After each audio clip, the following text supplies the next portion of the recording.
You're locked into the Liberty Flames podcast, powered by Rogers Heating and Cooling, servicing Greater Lynchburg's HVAC and electrical needs. Schedule your service today at callrogers.com. The Liberty Flames mobile app is a must-have for game days. When you download the app, your access to Flames Nation is in the palm of your hand. Listen to our live Liberty Flames Sports Network audio broadcast. Click the Media tab, and under Audio, find the live broadcast in progress.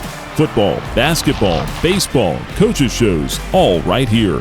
Purchase and manage tickets to the next Flames home game. Click the Tickets tab. Select Purchase Tickets. Then you have the ability to buy seats to the next game. Download those tickets directly to your device and scan them at the gate. Or select Manage Tickets to download your previously purchased tickets or parking pass. Transfer or sell your tickets easily through the Manage Tickets button. Download the Liberty Flames mobile app today from your App Store or Google Play. Welcome to the NAZSCAR podcast with Nick Pierce. Don't worry, there's no lap traffic or caution flags here. Paul Nazigian and Tim Scarborough are here to bring you the latest on Liberty Flames basketball and mid-major hoops. Now, let's get to it. Here's Nick, Naz, and Scar.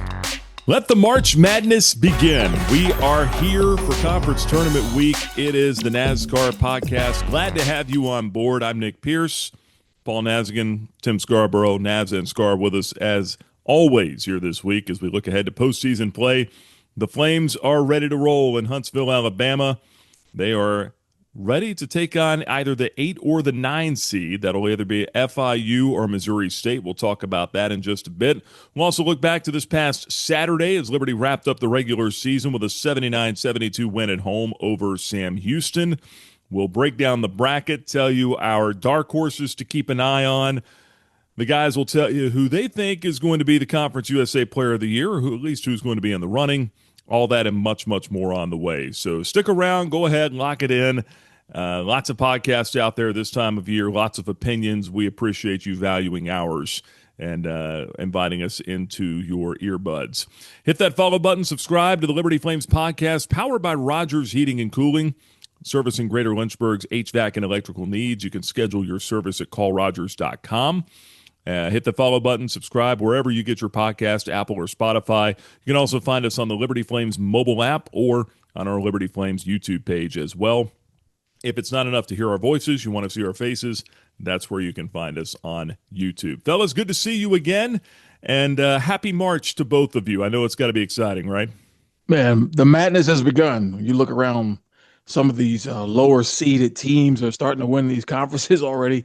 I mean, Belmont lost badly in the first round, and yeah, some other ones. Let me see. ASUN, you got the third Queens. seed, won it. Queens, right? Yeah. And the Knocked off SoCon, the I was just seed, Central Arkansas. Right, in the yeah. final. Charleston, Yeah. right? I mean, Chattanooga, right? Chattanooga, and then you got Bob Ritchie and Furman and Greensboro. And by the way, Furman has our guy Joe Pierre That's on right. that staff, and Cody Kimball, another guy that was from the Big South back in Asheville and coastal days. So I was kind of pulling for them, but then I saw my guy Bryant Stith on the other bench with Mike Jones in Greensboro. But that was a 6-play and a 7. So you just never know. What do you guys think about conference setup where people are starting to put the number 1, number 2 team into the semis automatically? I kind of like that because then you avoid not have, you give your top teams a great chance of getting to the final game. Yeah, I'm kind of. It makes it interesting, and there's been some new. You see some of these formats that are kind of interesting and unique. Some are good, some are a little wacky. Part of me is like, that's great. You want to kind of reward that. There's another part of me that says, like, how many things are you going to set up for the like? You take away all the opportunity for an upset to play a game and give people a chance and hope. It's like, if there's 18 hurdles to get through to finally knock off a 1 or a 2, like, then that's what I got to win a half a season of games just to get to the semifinals. Right. So it's like, look, they got their bonus. They got a bye or so, or the tournaments that are played at home sites. There's their advantage. So I know everybody's kind of taking unique look at it, but I don't want it to get so crazy. Otherwise, just send your regular season champion. Well, hey, you know what? It makes the regular season count that much more, right? And exactly. I was talking to Coach McKay just today, actually, about the tournament in Huntsville, Alabama, a neutral site, and just got re-upped for 3 more years after this year. So we're going to be spending a lot of time down there in Rocket City. But the one thing he said is it's great down there. He loves the atmosphere. They do a great job with it, but like to see a little bit more of an advantage for the number 1 seed other than just wearing a light colored jersey. And that's a legitimate thing. But I think for me, it just depends on how many teams are in this thing. I mean, if you're just taking your top 2, maybe if you've got like 6 teams, or I don't think anyone has that few of teams. I think it's usually 8 to 12 in most of these tournaments. So I don't know. No, some of the big guys invite all 16. SEC and the Big East. Yeah, you're right, and that gets too much for me. I mean, they're going to do it because they can sell tickets and they'll get TV time and they'll get ratings. But. Yeah. If you're a lower seed, you got to win 9 games in 10 days. Right. So, well, didn't NC State do that a couple of years ago? They ran the gauntlet. They got to the final game. I think they lost, but that got them into the NCAA tournament and ended up going to the Final Four that year. Right. Crazy year. Yeah. Yeah, but I did see Coach McKay today. He was in good spirits at the baseball game this afternoon. Actually hopped on radio with me for a couple minutes. Very cool, very cool. Yeah, he's very excited, very proud of his team with what they've been able to accomplish this year, as well he should be. 25 wins, a regular season championship for back-to-back years, and now a number 1 seed in this Conference USA tournament. But still, he even admitted there's a little angst, a little trepidation going into this thing just because – you had that 17-game win streak, lose back-to-back games, lose back-to-back at home as well. You go through a stretch where you lose 3 out of 4, but at least able to finish it up with the win on Saturday. The last couple weeks hasn't quite looked like what we're accustomed to, but, the Flames finishing things out. How important was that to finish the regular season on a winning note at home? I said this on the broadcast in the open, in all honesty, it was less about the outcome. What they needed was 2 things. They needed to get their offensive flow back and just, be who they were. And they needed to have some defensive intensity. So again, they did win. It was great. Senior day, and the crowd was there, and it puts you in a great frame of mind. Seeding didn't matter, but you finish on a win. But most importantly, it was how were you going to play? And you saw that the offensive looked exactly the way it needs to. Guys moving, the ball moving, hitting threes, Zach penetrating, dishing and dealing, and other guys playing off of that. And you saw defensive intensity absolutely in the first half. And then the second half, they were tested by a good team. But again, it was a game that was a get-right game. And I think they made the most of that. And I think they're feeling good headed to Huntsville. It's a good team, but they were a shorthanded team. They were without Pobo King and some others. So, I feel like you're right in a sense that they turned things around offensively, and you saw some good things defensively. I don't know how much stock Sam Houston put into that game. It was a road game. It was at the end of the year. They already locked up their 2 seeds, so they were kind of – we just need to get to Huntsville next week. So, and I think they're going to get their bullets back. I feel like the difference between this Liberty team and everybody else in this league is that they get a lot of easy 2s. We talk about this all the time. We think of it as a 3-point shooting team, but the easy 2s are what you have to try to stop. And I thought Thursday they did stop that. La Tech, who's, by the way, is playing as well as anybody in this league right now, at least last week, with them coming to Lynchburg and winning, and then winning by 300 points up in Delaware over the weekend. So I think what La Tech did to Liberty, though, Liberty hit 16 threes in that game and lost. Why? Because they couldn't get the 2-point shot. They didn't get those layups.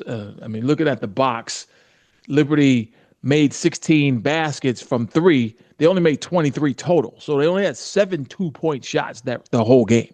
So I think Liberty had to find, those backdoor cuts, those passes that Cleveland does, those layups that Matheny gets, and Harper, the garbage points that he gets. They got back to some of that. You're going to have teams do a little bit different things to you in a tournament situation, though. And I think they're going to try to take some of that stuff away. And hey, you might give up 16 threes, but you can still beat Liberty if you take that away. Yeah, and I think, Scar, to play off that point, because it is a really good point, the teams that Liberty has struggled against are teams that have a shot blocker waiting at the rim to make those easy twos difficult. So Delaware. Think about it. You had FIU. Yeah, FIU, which is in our half of the bracket. We'll get to that later. But Louisiana Tech has the Martinez kid, who's a legit 7-footer, Right. and he's gotten better throughout the year.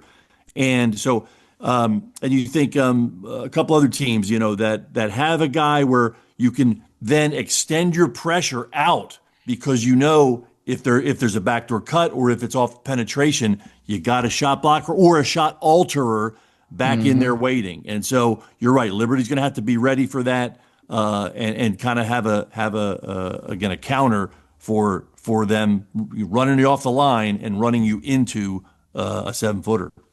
Well, it doesn't help when you give up 34 points to AJ Bates either, right? 6 threes, a guy that was average. What was he averaging coming in? 9, 10, something like that?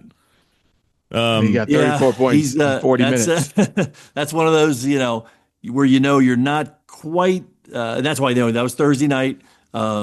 And I think a lot of people left frustrated. Coach McKay certainly was, and he rightfully was really so. frustrated. Yeah, that's probably as frustrated as I've seen him after a game, just in a while. the press conference. Yeah, in a while. Yeah. That press conference was all of like 2 minutes.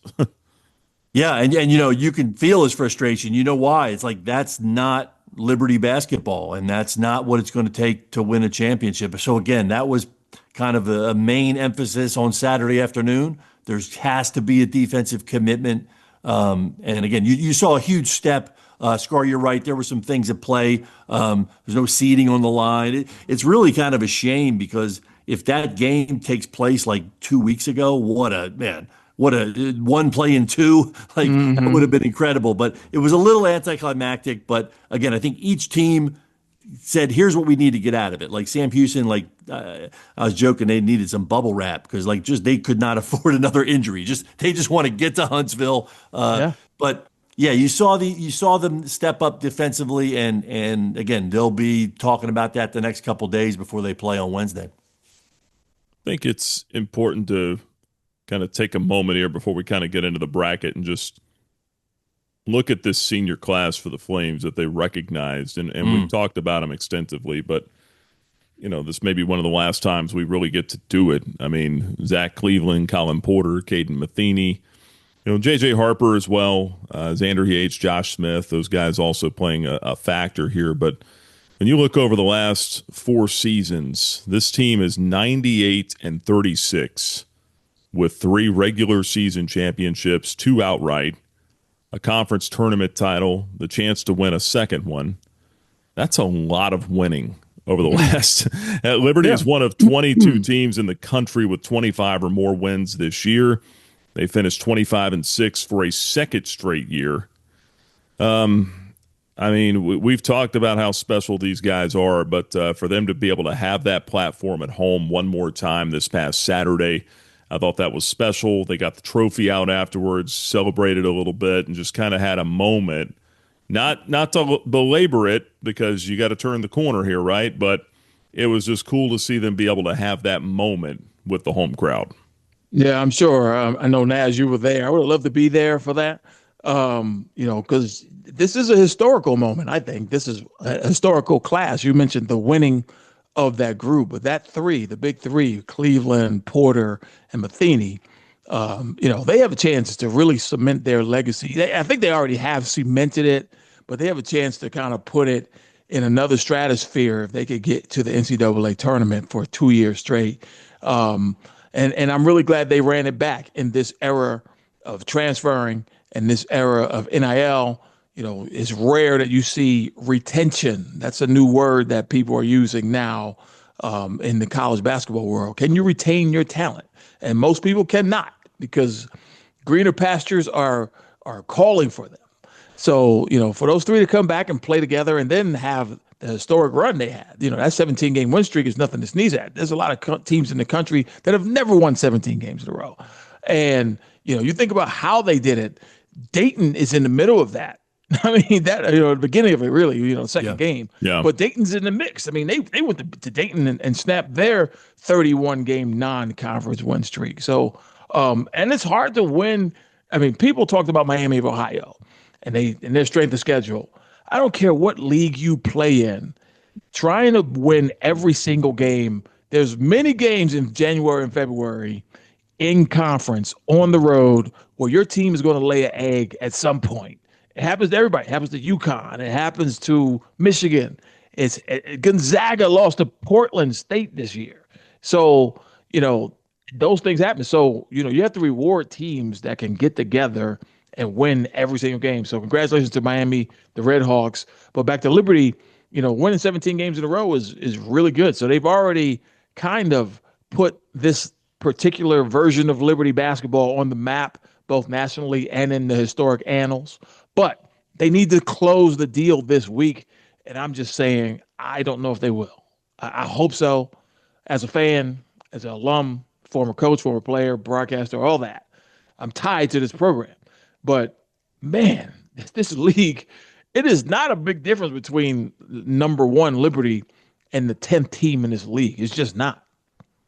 Yeah, going back to Saturday, just to wrap that up, and Nick, I'm glad you brought that up because, again, that class and, the transfers, again, we've said it multiple weeks on this show, how getting those guys that, how Coach McKay and the staff, they find these right pieces. I mean, Josh Smith, what a perfect piece. J.J. Harper, perfect piece.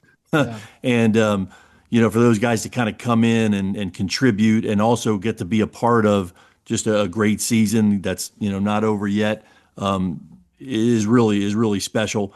But yeah, the big three, it was really neat. Nick, you're right. It was great to celebrate. You needed to sort of bring the trophy out. The fans stayed around. It was very cool. Coach McKay was great, just thanking the Flames Nation, taking some time just to really let the fans know how appreciative they are of the support and then to present the trophy. But specifically with, Porter, Matheny, Cleveland, it's really interesting. You're right about, everything they've accomplished, wins and championships. Look at those guys individually. I mean, their names are moving up the Flames record books in points, in assists, in rebounds, and each guy. It's really interesting. I'll kind of view it moving forward like each guy individually is just a great player in kind of the history of Liberty basketball.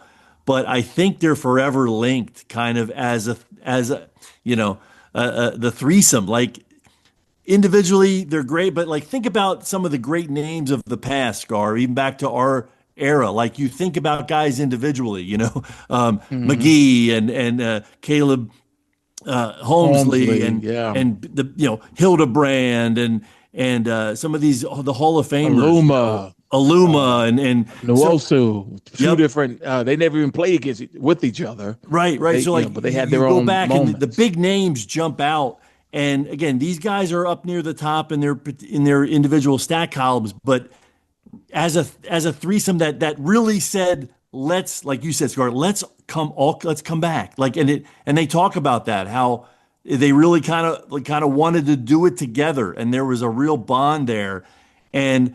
Again, part of last year's championship, a huge part of it, and this run that's kind of historic as well. Like I think they'll be thought of, all three of them. When you mention their name, it'll be hard not to mention the other two when you talk about the great things that those guys did.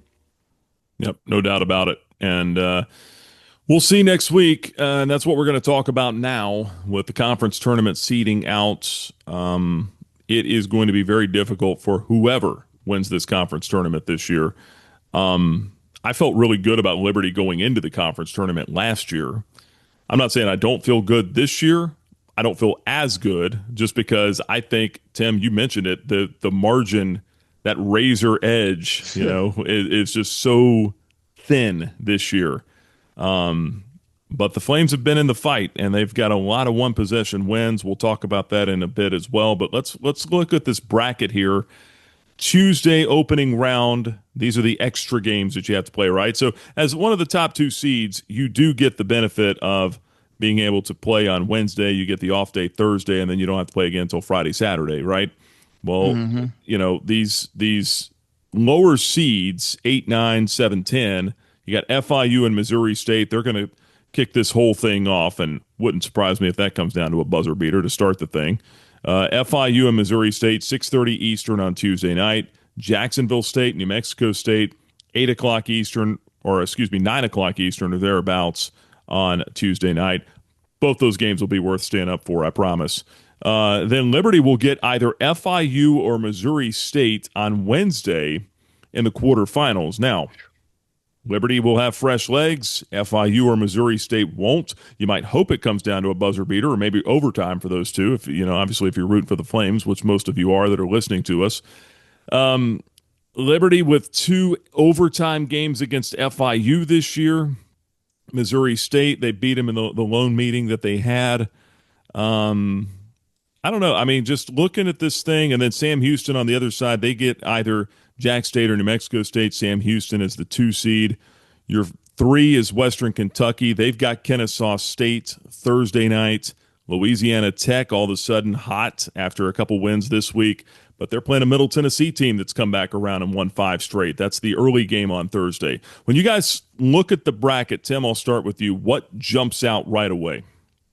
I think Liberty, if they survive against FIU or Missouri State, have a really nice path. The teams that I was really afraid of are all in that lower bracket.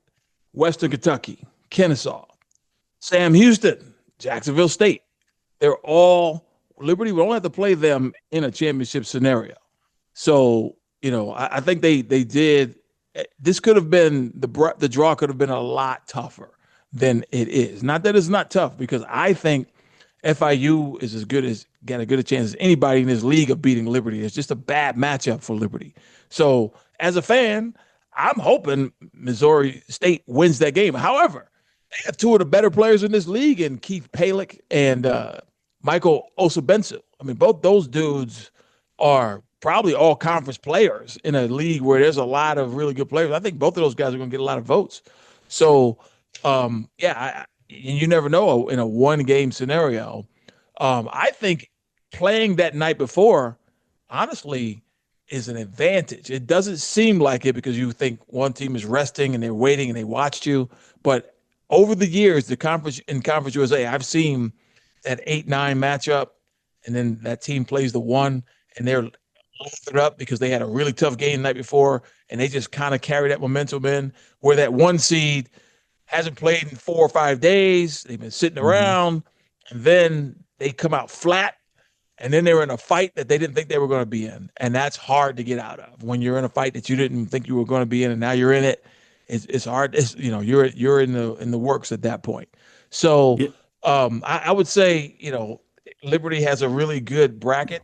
La Tech beat Liberty last week. I don't think they can do that two times in a row, but who knows? I don't think they can get by Middle Tennessee. And as you said, I mean, they're playing as well as anybody as well. So one of those teams are going to get knocked off, but 2 of the hotter teams in the league, they're going to knock each other off.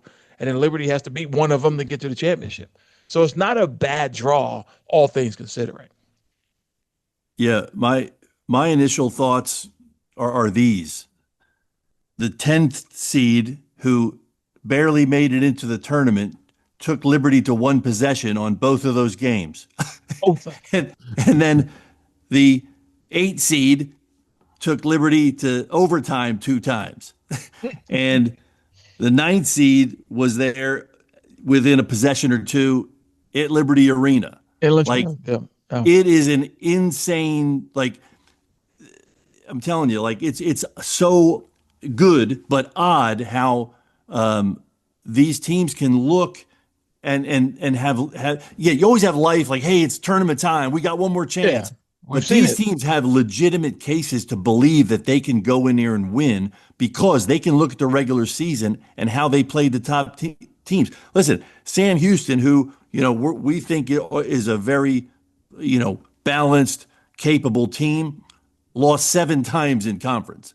Yeah. So, Wow, great point. like these teams, it's just a unique year, I think. And every year it's tough, but this year is going to be so interesting and fun to watch and nerve-wracking because everybody's got they can fall back on their own play, not comparative scores. Like they can say, here's how we played number 1, number 2. Here's victories we got against teams that are, above us. So, I was looking at I agree with you, Scar. I'm not going to belabor that point. Yes, I like Liberty's path. I like that upper half of the bracket. The semifinals the quarterfinals on Thursday, Louisiana Tech, Middle, and Western Kentucky, Kennesaw. They are going to be absolute wars. I mean, bloodbath. It's I can't believe it. Like it's so great. Like for the conference. You're doing both of those, Naz? What's that? You're calling both of those games? Yeah, it's great. Matt and I will call the first 3 days. So we'll call the first round games and then both sets of quarters on Wednesday and Thursday. So man, we're so excited. It's going to be great. Specifically with Liberty. It's one of these things where, and I know we'll talk a little bit more about maybe who can win it, but like Liberty's got some. I believe we can win it. We're playing well. We've seen us at our best. Our best is certainly good enough to win the whole thing. We've got some areas that we can't, let come and snake bite us. So we'll have to be specific, improving in a couple areas. But man, there's a lot of teams on there that bounce of a ball or how it's officiated. And man, who knows? It could be about 4 teams or 5 that could maybe go all the way. Yeah, I think when I look at Liberty in an honest assessment, what I like is that there are 3 or 4 guys out there at a time that can be a gotcha for the other team. And meaning Caden Matheny could go for 25. Brett Decker could go for 30. Zach Cleveland could have a triple-double. I mean, there's so many guys. Colin Porter, we don't talk enough about him. He could go for 20. Right. There's so many guys that you have to contend with that could get somebody in a conference tournament. The other thing that I look at with Liberty, the Flames have 10 true road wins this year. Ooh. That's a lot. The next closest one in Conference USA is Sam Houston with 6. And Liberty has been a good road team over the last couple of years. Now, this is not a true road game, but it's a neutral environment. They're not on their home floor. Some of those same things, those intangibles apply. So those are the things that I love about Liberty. I think they're going to have to play efficiently offensively. And the thing that concerns me, I think, is what concerns everyone, is just that the defense has not quite been what it's been over the last couple of years. Now, that said, can this team get stops in key moments when they have to? Maybe it's not pretty the whole night. Maybe the other team shoots 48%. Maybe they knock down a few threes. Maybe somebody goes off like a Bates for 25 or 30. Can you get stops in a nail-biter situation where it's coming down to the wire? And I think this team can. You've got some guys out there that are gritty, that can do it when it matters. And they've been in those spots, and that's why I believe that. I've seen them do it. So I think Liberty's got as good a chance as anybody here this week. But absolutely. Man, and I will say this too, Nick. I think Liberty, if I'm trying to beat them, I'm just going to understand that they're going to hit shots. I'm going to try to outscore them. And normally I don't approach a game like that. I'm worried about my defense, and I'll get good shots, and we'll let what happens. But I'm trying to beat this specific Liberty team. Just know they're going to knock down threes. They're going to get certain things. Zach Cleveland's going to dish out a lot of assists. But they have some issues at that defensive end. I think I can get mine too. And if I can get this game in the 80s or 90s, like FIU has been able to do, I think I got a chance. So, I'm going to try to, I'm going to spend more time on the offensive end than I normally do in a prep to beat Liberty. Now, to win a tournament, I think you got to play defense like your hair is on fire. Like every single possession, it has to mean something to your kids, or you won't survive a week. So let's see if Liberty can, ratchet it up a little bit more on defense throughout the course of a game and not let teams shoot 50% from the field, not let teams, knock down 12 threes. Like these are things that have happened to them recently. And then not get out rebounded by 12, 15, or 17. Also things that have happened to them recently. So if they can do those things, Liberty has a great chance of winning, but you have to do it 3 times. And That's hard to do. Here's another thought. Over the last 3 regular season games, Liberty's hit 41 threes. So they're shooting it well right now. And that 30 last week. They hit 16 in one game and 14 the other. And they lost one of those games. They lost the one where they hit 16. Right. That's another thing that I think they have in their favor. Like they're playing well and they're returning to a place where they shot very well and won a championship. So I think they like, the Probst Arena and they have had success there. I guess, we're watching, all 3 of us I know are watching some of these other tournaments already. And you just, and Nick, you sort of got to this, like you need big time stops. And I really believe you're out of the 3 games, you're going to have one where it's not just, where you're just a little bit off maybe. Like they can get down there and have, they certainly could have 3 just where they're shooting the lights out. But, if history tells you anything, you're going to have one that's going to be a struggle. And can you really get after it defensively and maybe play one in the 60s or 70s? Survive it. Survive it. And be really, in the game, one possession. Can you get a couple stops when you just need them? And finish it with rebounds and hit some shots, get to the free throw line. So, again, a team that we've watched, that we've analyzed, that we've talked about, we have full confidence in that they could go down there, win 3, hoist it, be back-to-back. They could do it all. It's going to be a lot of work. It's going to be, and I think that just, again, speaks to the quality of the other teams in the conference and Conference USA as a whole. You know what else I don't like is those 11:30 a.m. games. Because you don't do that throughout the course of a year. And then all of a sudden in the postseason, you got to do it. Yeah, and you got to do it the night after. You leave that's when it flips from the guys going in the evening to the semis where the guys play early.